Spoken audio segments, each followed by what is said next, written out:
The flames of Ivan's insanity were consuming his own people. And no one was safe, not even his own family. Another reason Ivan IV could be called the Terrible is probably the finale of his reign, when he murdered his son, who was trying to protect his pregnant wife from Ivan's rage. Ivan had beaten the woman so severely that she miscarried. When his son confronted him, Ivan turned on him too. In a blinding rage, he struck out, killing him instantly. With one swift move, Ivan had destroyed his own line of succession. By the time of his death in 1584, the empire was in a shambles.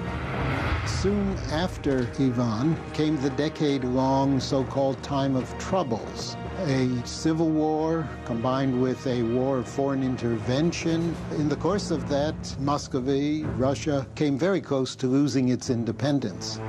Just 1 century after achieving independence, Russia was on the brink of disaster. But soon a Russian giant would appear on the world stage, stunning everyone by engineering a shining city in the middle of nowhere. Ivan the Terrible married 7 times and even proposed to a lady in the court of Queen Elizabeth I of England. 1696.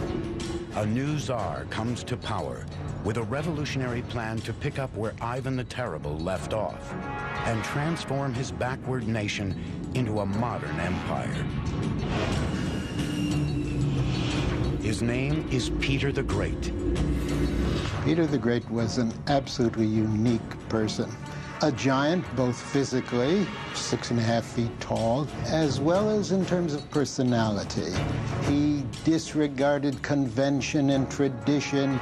He was endlessly curious about new things. Peter's enormous size was matched by his ego. A constant whirlwind of activity occurred around him, and he took on the tasks of a dozen men. He was really an extraordinary, larger-than-life person. Peter had spent his early years in Moscow, carousing with artisans and military men in the city's foreign quarter, learning about their tactics and technology. Peter was not only entranced with European technology, he was also very aware of Russia's backwardness and weakness vis-a-vis Europe. He wanted to remedy that situation. So one of his first acts was he went to Europe, and he went to Europe incognito. And there he studied the craft of shipbuilding with the Dutch, who were masters at it. He also learned the art of navigation from the English Navy, and he saw the great wealth these European empires were pulling out of their overseas colonies, and he figured they might have use for Russian natural resources. But what Peter really wanted was a piece of the action. And he knew that in order to cut into the pie, he would have to drag his country kicking and screaming out of its gloomy medieval backwardness into the great white light of the new commercialism of the Western world. When he got back to Russia, Peter resolved to transform his country into a naval force that would not only trade with the European empires, it would compete with them as a military power. Peter sets his sights on a stretch of land 400 miles north of Moscow, near the Baltic Sea on the Neva River. With godlike vanity, he began envisioning a new naval city that would put Russia on Europe's map. He would call his vision St. Petersburg. A city on that spot had direct maritime access to Europe. The only problem was that this land on the Neva belonged to Sweden. Peter would not be deterred. In 1700, he launched an all-out attack and took the land by force. By 1703, the cornerstone of the city was laid. The new capital that Peter had in mind, it was to be a fortress, was to be the center of the army and the navy. It was to be the window on Europe through which Western ideas, modern ideas were going to flood and spread throughout the entire empire. Out of bloodshed and warfare, St. Petersburg was born. But for the people of Russia, their Tsar's ambition would prove to be a double-edged sword. Peter chose the site of his future city for its access to the Baltic Sea, but this advantage would come with a steep price. For 5 months out of the year, the river delta and its surrounding swamps would freeze, and then predictably and reliably flood when they thawed with the warmer months. The building of this city would be a monumental challenge. So Peter turned to the one natural resource that compensated in Russia when all else failed: raw manpower. The people of Russia would literally build St. Petersburg with their bare hands. Surrounded by nothing but swamp, supplies were almost impossible to come by. In order to raise the foundations of the fortress above tidewaters, workers had to dig piles of earth with their bare hands and then transport thousands of pounds of soil in their jackets and shirts.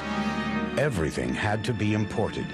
Even lumber had to be cut upstream and floated down in huge quantities to stabilize the city's foundations.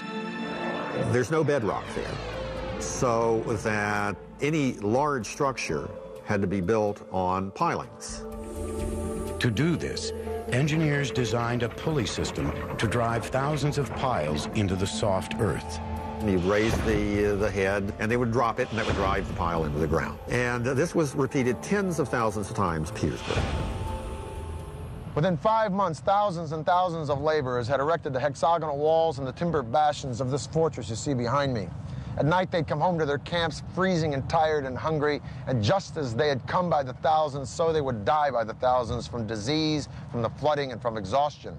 By 1708, a rough estimate of 25,000 laborers had perished building this fledgling city, which gave rise to its nickname, the City of Bones. There is no statistic that tells us exactly how many people died before this city was finished, but a 19th century historian says that up until that point, there was no single battle in the annals of military history that cost as many lives as the number of laborers who perished in the building of St. Petersburg. For Peter, the human toll was merely a means to an end. In 1706, he launched his first warship from St. Petersburg Admiralty Shipyard. This was the city's first industrial compound. It housed shipbuilders, sail and rope makers, forges, and a cannon foundry. Russia now had a navy, and its Tsar was single-handedly changing the face of the empire. In 1712, with his usual brisk efficiency, he makes the biggest change of all. In a simple and stunning decree, Peter makes St. Petersburg the capital of Russia. In an instant, Moscow's nearly 300-year supremacy in Russia was over. The citizens of Moscow were stunned. Many Russians reacted to Peter as though he were an alien from outer space. They didn't understand him.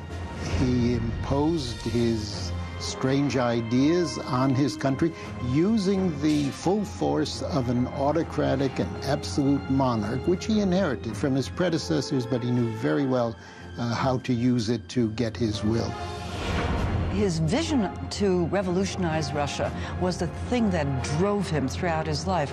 Nothing and no one escaped some kind of an effect from this revolutionary process.